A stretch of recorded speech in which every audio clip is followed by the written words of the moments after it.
चला तर मंडळी, आज आपण भरपूर कॅल्शियम, प्रोटीन, फायबर, लोह असलेले एकदम पौष्टिक असे भाजलेल्या फुटाण्याचे लाडू बनवतोय। यालाच सत्तूचे लाडू किंवा हरभऱ्याचे लाडू सुद्धा तुम्ही म्हणू शकता। एकदम पौष्टिक आहेत, उन्हाळ्यासाठी एकदम खास आहे। फक्त हा एक लाडू तुम्ही जर खाल्ला ना तर उन्हाळ्यामध्ये तुम्हाला अजिबात अशक्तपणा जाणवणार नाही। शिवाय इतका पौष्टिक आहे, हा एक लाडू खाल्ल्यामुळे तुम्हाला जास्त ऊर्जा मिळेल। करायला खूप सोपा आहे, घरातील खूप कमी साहित्यामध्ये आपण हा बनवलेला आहे। शिवाय हा लाडू आहे 2 ते 3 महिने टिकतो। अजिबात साखर किंवा गुळाचा वापर केला नाही, त्यामुळे शुगर असेल तरी देखील खाऊ शकता। चला तर लाडू करायला घेऊयात। यासाठी इथे मी 1 वाटी हरभरे घेतलेले आहेत, याला फुटाणे सुद्धा म्हणतात। हे भाजलेलेच आहे, पण आपण काय करतो आणून ठेवतो, त्यामुळे त्याला मॉइश्चर येतं, कधी-कधी ते नरम पडतात। तर हे नरम पडलेले असल्यामुळे थोडेसे आपल्याला हे 3-4 मिनिटं एकसारखं मिक्स करत भाजून घ्यायचे आहेत। एकदम गॅसची फ्लेम स्लो ठेवायची, फास्ट ठेवायची नाही आणि स्लो फ्लेमवर आपल्याला हे चांगले भाजून घ्यायचे। यामध्ये भरपूर प्रमाणात प्रोटीन असल्यामुळे आपल्या स्नायूंना मजबूती देतात आणि शरीराला बराच वेळ ऊर्जा सुद्धा मिळते यामुळे।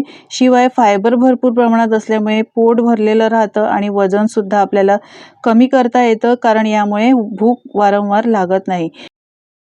फुटाणे हे बघा चांगले भाजून घेतलेले आहेत। आता हे काढून घ्यायचे आहेत आपल्याला। आता याच कढईमध्ये मी इथे घालते 1 चमचा तूप। तूप घातल्यानंतर इथे मी घेतलेले आहे पाव वाटी मनुके। मनुके चांगले फुलेपर्यंत आपल्याला या तुपामध्ये तळून घ्यायचे आहेत। तुम्हाला जर पोटाचा आजार असेल, बद्धकोष्ठता असेल, तर असे हे लाडू बनवून खा किंवा असे हे हरभरे खाऊ शकता। यामुळे बऱ्याच प्रमाणात पोटाचे आजार सुद्धा कमी होतात। हे पहा, मनुके सुद्धा चांगले फुलेपर्यंत भाजून घेतलेले आहेत, म्हणजे तळून घेतले तुपात। आता हे काढून घेऊया। यानंतर याच तुपामध्ये कढईमध्ये तूप आहे तर 2 मोठे चमचे किसलेलं सुकं खोबरं घेतलंय। हे रेडीमेड येतं ना, डेसिकेटेड कोकोनट, ते आहे। 1-2 मिनिटं आपल्याला परतून घ्यायचं आहे, जास्त याचा रंग बदलू द्यायचा नाही। याचा कच्चेपणा जाईपर्यंत आणि थोडंसं हलका कुरकुरीत होईपर्यंत परतून घ्यायचं आणि हे काढून घ्यायचं। खोबरं काढून घेऊया। आता आपण इथे गूळ किंवा साखरेचा वापर नाही करणार आहोत।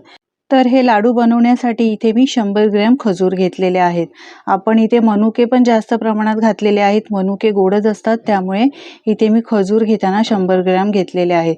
तुम्हाला जर गोड जास्त प्रमाणात हवे असेल तर अजून तुम्ही इथे खजूरचा वापर करू शकता। खजूर हे बघा गरम करून थोडंसं असं नरम करून घेतलेले आहेत। हे पहा, पाहू शकता एकदम स्लो फ्लेमवर परतून घ्यायचे, छान नरम असे झालेले आहेत। आता सगळं साहित्य थंड करून घ्यायचं आहे। फुटाणे सुद्धा मी हे बघा थंड करून घेतलेले आहेत। आता हातानेच अशी याची सालं काढून घेऊया। यामध्ये लोह भरपूर प्रमाणात असल्यामुळे गरोदरपणात किंवा अशक्तपणा असेल तर लोहाची कमतरता सुद्धा असे हे लाडू खाल्ल्यामुळे भरून निघते। याला सत्तूचे लाडू सुद्धा म्हणतात। हिमोग्लोबिन वाढवण्यासाठी एकदम बेस्ट लाडू आहेत। शिवाय त्वचा निरोगी राहण्यासाठी सुद्धा तुम्ही हे लाडू खाऊ शकता आणि आपण यामध्ये गुळाचा किंवा साखरेचा वापर केलेला नाही, त्यामुळे शुगर असेल तरी देखील तुम्ही खूप कमी प्रमाणामध्ये डॉक्टरांना विचारून हे लाडू खाऊ शकता। हरभऱ्याचे सगळी सालं मी काढून घेतलेली आहे। यानंतर असा झारा आहे माझ्याकडे, त्यामध्ये घालून अशी ही सालं काढून घेते। हे बघा, म्हणजे खाली एक भांडं ठेवायचं, त्यामध्ये सगळी ही सालं पडतात। हे बघा, आता काही थोडीफार राहिली असेल तर तरी ती देखील चालतील, कारण ही सालं सुद्धा खूपच पौष्टिक आहेत, त्यामुळे थोडीफार राहिली तरी काहीच हरकत नाही। यानंतर मिक्सरचं भांडं घेतलं, यामध्ये सालं काढलेले हे हरभरे आहेत, म्हणजेच फुटाणे घालायचे आहेत आणि झाकण लावून आपल्याला याची चांगली एकदम बारीक पावडर करून घ्यायची आहे। 3-4 वेळा फिरवलं की मस्त अशी बारीक पावडर तयार होते। हे बघा, मस्त अशी बारीक पावडर केलेली आहे। तुम्हाला हे लाडू चांगले जास्त दिवस टिकवायचे असतील ना मंडळी, तर फुटाणे ना चांगले भाजून घ्या, नरम अजिबात नसावे, चांगले भाजलेले असते की हे लाडू 2-3 महिने आरामात टिकतात।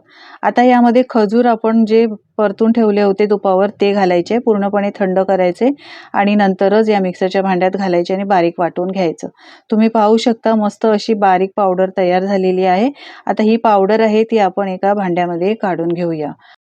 यानंतर यामध्ये घालायचं आपण भाजून ठेवलेलं खोबरं आणि मनुके। हे वेगळं काढून ठेवलं होतं ते घालायचं आहे.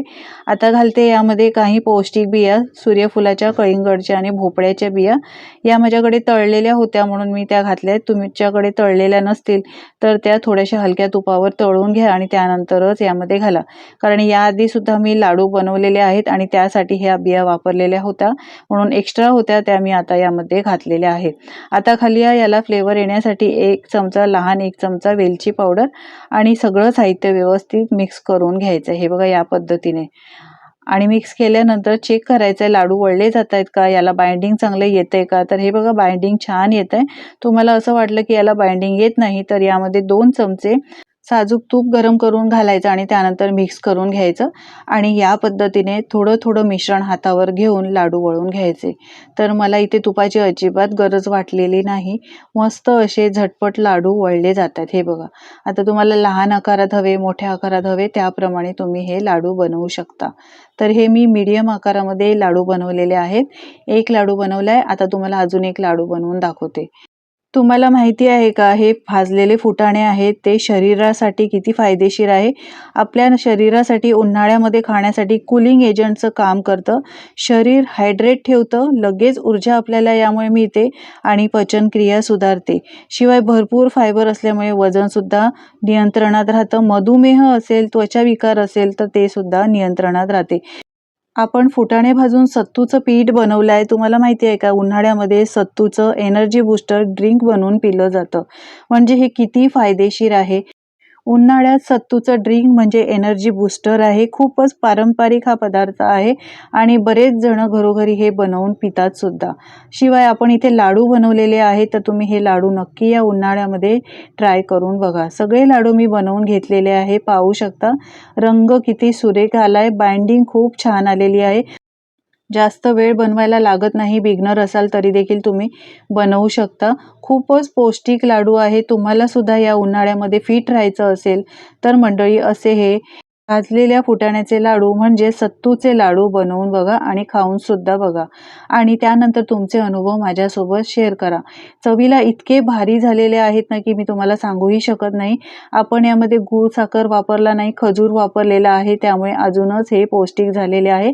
रक्ताची कमतरता असेल तरी देखील ती भरून निघेल. तर अशा पद्धतीने तुम्ही हे लाडू बनवून बघा आणि खाऊन बघा. आणि आजची रेसिपी मंडळी तुम्हाला कशी वाटली हे सुद्धा मला कमेंट करून सांगायला अजिबात विसरू नका. तुम्ही कुठून ही माझी रेसिपी पाहता हे सुद्धा मला कमेंट करून नक्की सांगा, म्हणजे मी तुमचे आभार मानू शकेन आणि मलाही कळेल ही रेसिपी माझी कुठून पाहिली जाते. उन्हाळ्यासाठी खास असे लाडवाची रेसिपी मी अपलोड केलेले आहेत. बरेच लाडू बनवलेले आहेत. त्यांची सगळ्यांची लिंक डिस्क्रिप्शनमध्ये दिलेली आहे. ते सुद्धा तुम्ही नक्की पहा. आजची रेसिपी नक्कीच आवडली असेल. जराही आवडली असेल मंडळी तर लाईक करा आणि शेअर करा.